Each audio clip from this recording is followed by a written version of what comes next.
Doubleheader at the Stroh, BG hosting St. Francis alum Colleen Hornbeak and the Kent State Golden Flashes. First half, Daquan Plowden highs and flies at 3 is good. We're tied at 25.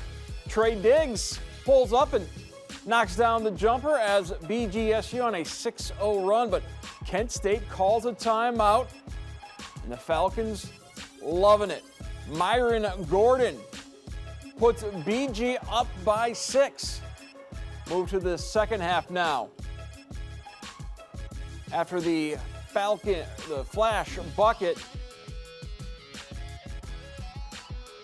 baseline jumper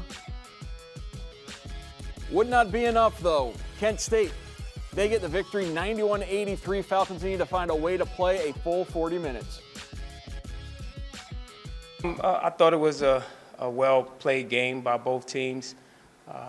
Thought we didn't defend the way we're capable of. It's frustrating on the defensive end when you don't execute the way you're supposed to, and you know, it's the game. It's the game right there, and we got to do a better job. Got to continue to work. Got to continue to get better, improve on the defensive end, and you know, we show every night that we can score enough points. Now we got to get enough stops in order to win the games.